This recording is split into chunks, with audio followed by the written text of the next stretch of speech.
दुनिया भर में कोरोना से कोहराम मचा हुआ है। इस जानलेवा वायरस से दुनिया भर में मौत का आंकड़ा करीब 92,000 पहुंच चुका है। तकरीबन 15 लाख से ज्यादा लोग संक्रमित हैं। हिंदुस्तान में कोरोना से 199 लोगों की जान जा चुकी है।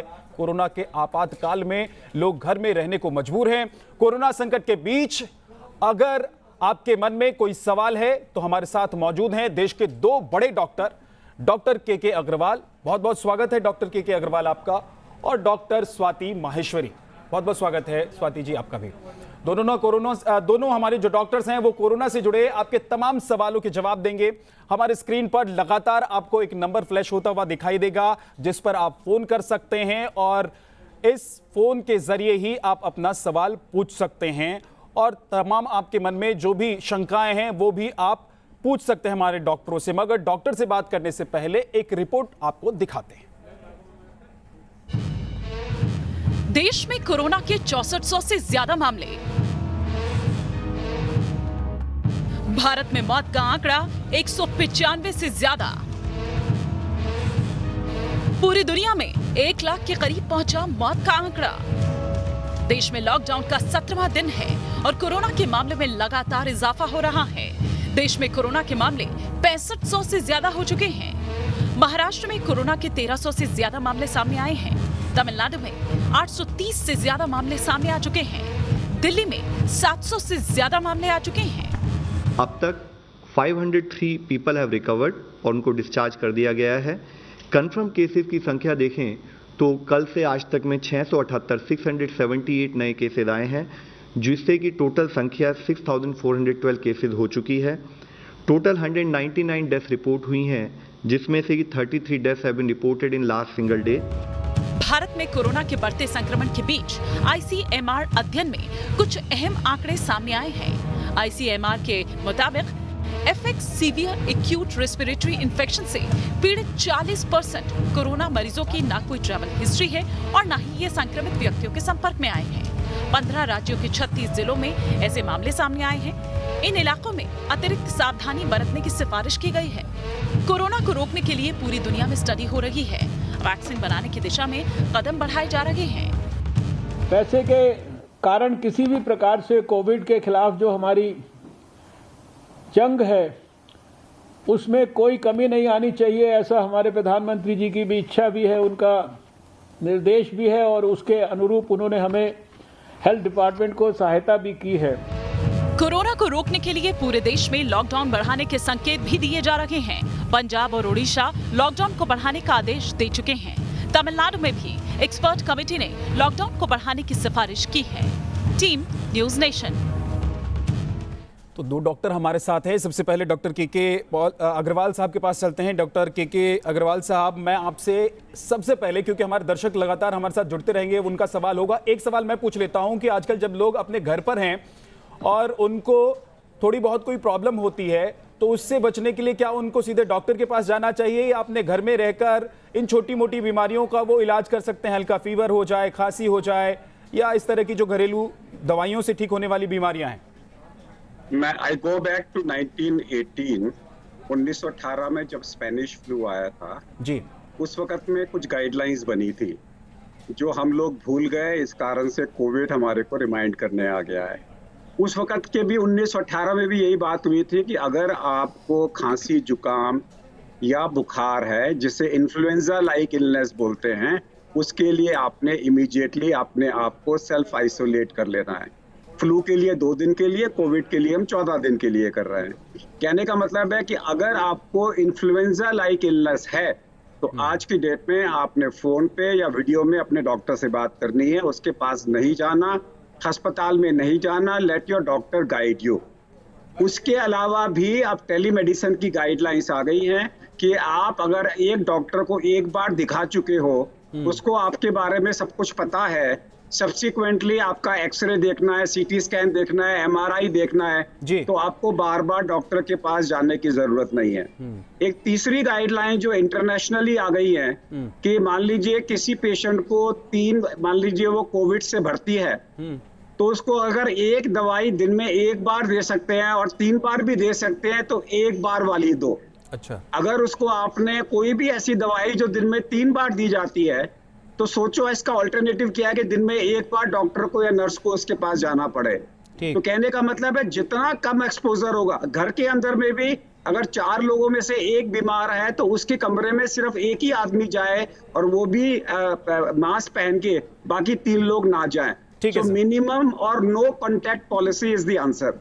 ठीक है सर। डॉक्टर स्वाति, एक और सवाल ये है कि कुछ पेशेंट जो हैं वो ठीक होके घर आए हैं कोविड के, अब इन लोगों से कब तक दूरी बनाकर बाकी लोगों को रखनी चाहिए और इन लोगों के लिए अभी क्या सलाह है जो ठीक होकर घर लौटे हैं? 199 मेरे ख्याल से लोग लौट चुके हैं घर कोविड से। जी हाँ, देखिए घबराने की बात तो नहीं है, क्योंकि हम लोगों की बॉडी में इम्यूनिटी डेवलप हो जाती है जिससे कि दोबारा इन्फेक्शन नहीं होता है, और जब एक बार आप ठीक हो जाते हैं तो दूसरों को इन्फेक्ट करने की जो कैपेबिलिटी होती है वो नहीं रहती, क्योंकि हम लोग डिस्चार्ज ही पेशेंट को तब करते हैं जब 2 टेस्ट नेगेटिव आ जाते हैं कॉन्जिक्यूटिवली। 24 घंटे के अंदर 2 टेस्ट नेगेटिव आने ज़रूरी होते हैं, तभी हम व्यक्ति को डिस्चार्ज करते हैं। लेकिन एहतियातन के तौर पे, क्योंकि कुछ स्टडीज़ ऐसा कहती हैं कि थोड़ा सा वायरस शेडिंग वगैरह होती रहती है, तो एहतियातन के तौर पे आप 1 हफ्ते मान लीजिए या 2 हफ्ते के लिए थोड़ा डिस्टेंस बना के वैसे भी रखें तो कोई बुराई नहीं है। लेकिन ऐसे डरने की कोई बात नहीं, क्योंकि 2 टेस्ट नेगेटिव होने के बाद ही पेशेंट को डिस्चार्ज किया जाता है। मधुकर हमारे साथ महाराष्ट्र से जुड़ गए हैं। मधुकर, क्या जानना चाहते हैं आप, क्या सवाल है आपका? जी सर, रुमाल कितना प्रोटेक्टिव है सर? रुमाल मुंह पर रखना, मास्क रुमाल मास्क के तौर पर यूज करना कितना सुरक्षित है, ये जानना आप चाहते हैं डॉक्टर स्वाति? देखिए काफ़ी सुरक्षित है आपके लिए इस वक्त। जो भी आप घर का बना हुआ मास्क है उसको यूज़ करिए, लेकिन ये ज़रूर देख लीजिए कि 2-3 परत होना चाहिए। जो कपड़ा आप यूज़ कर रहे हैं उसको लाइट के अगेंस्ट ऐसे लगा के देख लीजिए। अगर आपको लगता है कि बहुत ज़्यादा पारदर्शी है कपड़ा, लाइट अच्छे से आपको उसके थ्रू दिखाई दे रही है, तो वो कपड़ा ठीक नहीं है। तो थोड़ा मोटा कपड़ा लीजिए, उसकी 2-3 तह बना लीजिए और तब उसे यूज़ करिए, तो वो ज़्यादा इफेक्टिव होगा। लेकिन आप घर का कोई भी कपड़ा मास्क यूज़ करके इस तरह से अपने आप को सुरक्षित कर सकते हैं। एक और कॉलर हमारे साथ जुड़े हैं। मैं इसमें एक चीज को ऐड करना चाहूंगा। जी सर, बिल्कुल। जैसे ये रुमाल आपके सामने है, हाँ। मैंने रुमाल को पहन लिया। अब इस जैसे स्वाति जी ने बोला कि इसमें 2 लेयर्स बन गई है, मैंने रुमाल को बांध दिया। जी सर। अब मैं किसी ऐसी जगह पे जा रहा हूँ जहाँ मेरे को 100% सील प्रूफ चाहिए।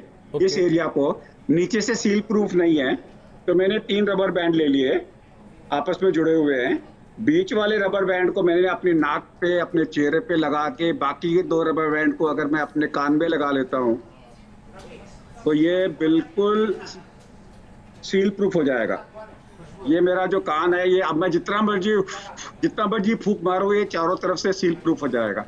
तो इनडायरेक्टली आप अपने नॉर्मल सर्जिकल मास्क को जुगाड़ू N95 बना सकते हो। फिल्टर तो N95 वाला नहीं है, बट सील प्रूफ बना सकते हो एक तरीके से। तो घर के अंदर में अगर आप कहीं पर ऐसी जगह जा रहे हैं, मान लीजिए बस में जा रहे हैं और बस में आदमी खांस रहा है और उतरने में आपको 2 मिनट लगेंगे बस को रुकने में, उस टाइम में आप रिस्क नहीं ले सकते, आपको बिल्कुल ही टाइट मास्क चाहिए, तो इसको जुगाड़ू टाइट मास्क बना सकते हो।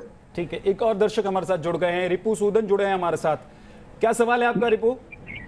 जी सर, मैं ये पूछ रहा हूँ कि ये जो बिस्किट आता है, बिस्किट खाने से भी संक्रमण फैल सकता है क्या?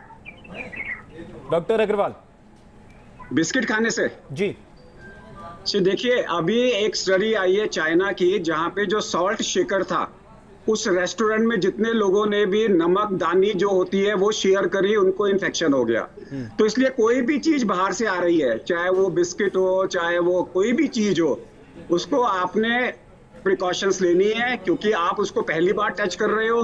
तो आप उसके पैकेट को खोल के उसके अंदर से आप जो है बिस्किट निकाल लीजिए और उसके बाद में अपने हाथ को धो लीजिए और उसके बाद बिस्किट को खाइए। मयंक हमारे साथ जुड़े हैं। मयंक, क्या सवाल है आपका?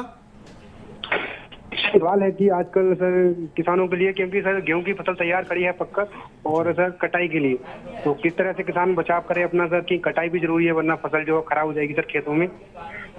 ठीक है डॉक्टर स्वाति, इसको लेकर सोशल मीडिया पर भी खूब हमने देखा कि बातें हुई थी कि किसान क्या इससे बच सकते हैं और जब ये खेत में जाते हैं तो वहाँ इन्हें क्या करना चाहिए, वही सवाल है इनका। देखिए, ये तो वैसे राज्य सरकारें डिसाइड कर रही हैं कि कहाँ कहाँ वो किसानों को ये रियायत दे रहे हैं कि वो लोग जाकर के अपनी फसल काट सकें।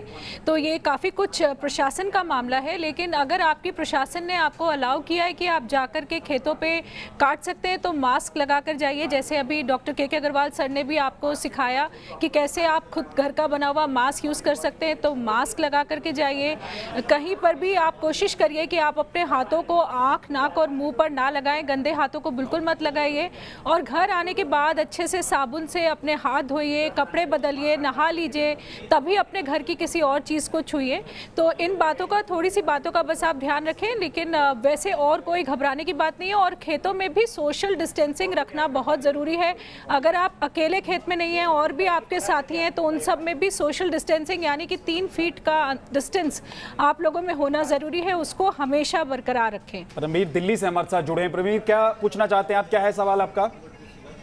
सर मेरा ये सवाल है कि जो मास्क या जो भी कपड़ा मुंह पे लगाते हैं बचने के लिए, उसको कैसे हाइजीन मेंटेन करना, मतलब उसको उतारने के बाद रीयूजेबल कैसे करना है, ये रीयूज कैसे करना उस कपड़े को?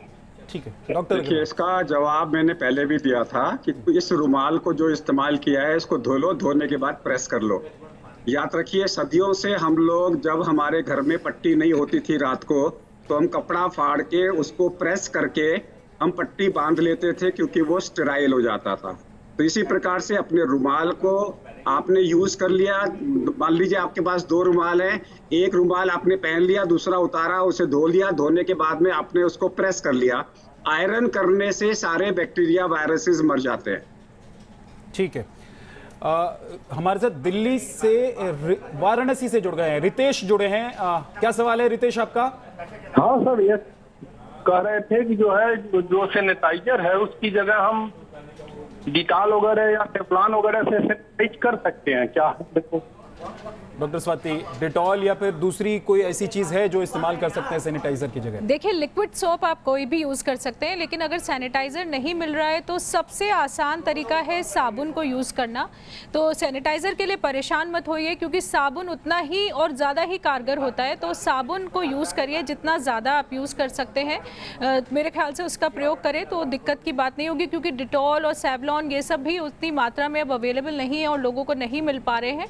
तो साबुन एक ऐसी चीज़ है जो आसानी से सब जगह मिल जाती है, इसकी कमी भी नहीं है, तो साबुन को यूज़ करिए, परेशान नहीं होइए। विशाल मध्य प्रदेश से हमारे साथ जुड़े हैं। विशाल, क्या जानना चाहते हैं?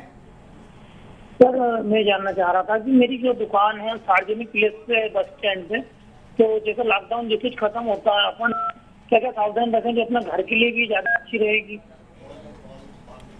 डॉक्टर अग्रवाल, लॉकडाउन खत्म होने के बाद के लिए वो अभी परेशान है कि लॉकडाउन खत्म होने के बाद जब वो जाएंगे दुकान पर तो वो कैसे सुरक्षित रहे, वहाँ क्या उनको प्रिकॉशंस रखने चाहिए? देखिए, इस वक्त में हर जो आदमी अपना काम कर रहा है उसे अपना एग्जिट प्लान सोचना है।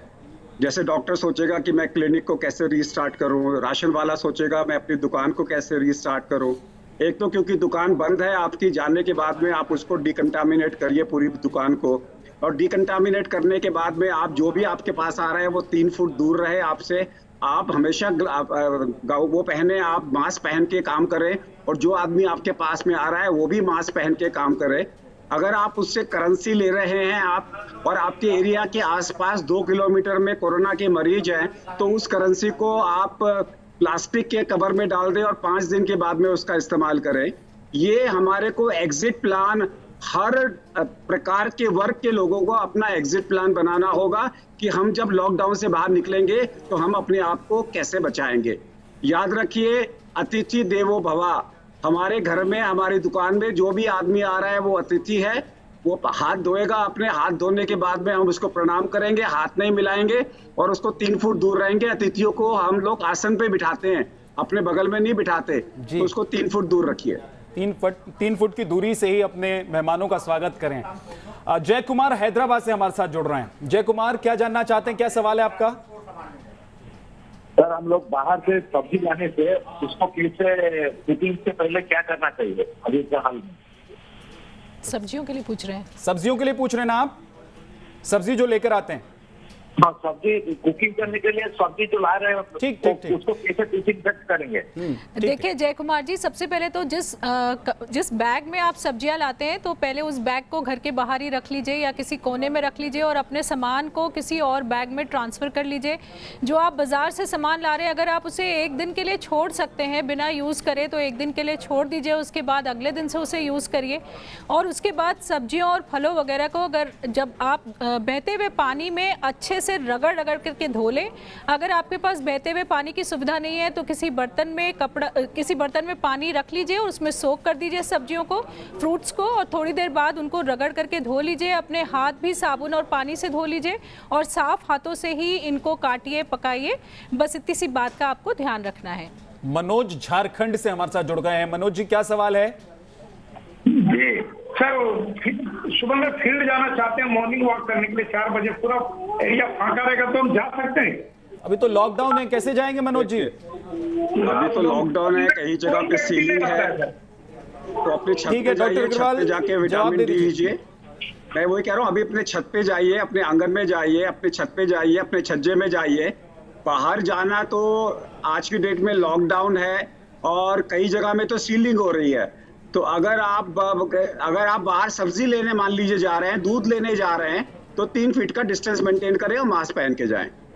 आजकल दरअसल डॉक्टर स्वाति, लोग ये भी देख रहे हैं कि पार्क में कोई होता नहीं है और घर के आसपास अगर आपका पार्क है तो उस पार्क में जाकर आप चाहते हैं कि कुछ वक्त अपने घर से बाहर निकलकर बिता लें, लेकिन क्या ये सुरक्षित है? क्या किसी पार्क में जाकर घूमना, टहलना या बैठना ये सुरक्षित है क्या? देखिए, सुरक्षा का सवाल नहीं है क्योंकि हवा में कोरोना वायरस नहीं फैलता, लेकिन बात यह कि अगर हर व्यक्ति ऐसे सोचने लगे कि हम पार्क में जाकर टहल लें तो वापस उतनी ही भीड़ हो जाएगी। और नियम सबके लिए बराबर हैं, किसी के लिए कोई भेदभाव नहीं है। प्रधानमंत्री जी ने बोला है मुझ तक पे लागू होते हैं ये नियम, तो इसलिए किसी को भी अलाउड नहीं है। यहाँ पर ये नहीं कह सकते कि एक व्यक्ति चला जाए दूसरा ना जाए, किसी को भी नहीं जाना है। सभी के लिए दरवाज़ा ही आपकी लक्ष्मण रेखा है, के अंदर ही आपको रहना है। केवल एसेंशियल कमोडिटीज के लिए आप बाहर निकलिए, इमरजेंसी के लिए बाहर निकलिए, और सीलिंग वाले एरियाज में तो आप उसके लिए भी अब नहीं निकल सकते हैं। पुलिस पिटाई भी कर देती है, इसलिए घर में आप रहेंगे तो ज्यादा सुरक्षित रहेंगे कोविड-19 से भी और पुलिस से भी, पुलिस के एक्शन से भी।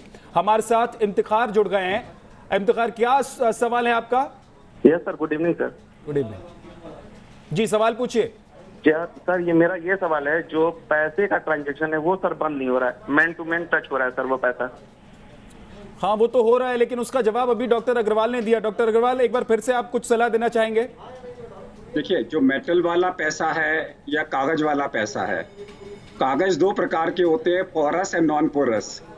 पोरस का मतलब होता है न्यूज़पेपर, जहाँ पे पानी सोख कर लेता है, जैसे स्पंज होता है, उसमें इन्फेक्शन का रेट कम होता है। लेकिन नॉन पोरस जो कागज है जिसमें पानी रिटेन हो जाएगा, आप जैसे आपका 100 रुपए का नोट है, उसमें पानी गिर जाए तो वो नोट खराब नहीं होता।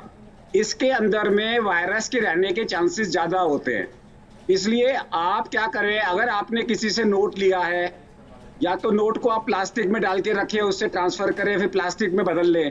नॉर्मली हम लोग ये रिकमेंड करते हैं कि आप उसको 5 दिन तक उस पैसों का इस्तेमाल ना करके 5 दिन के बाद में उसका इस्तेमाल करें।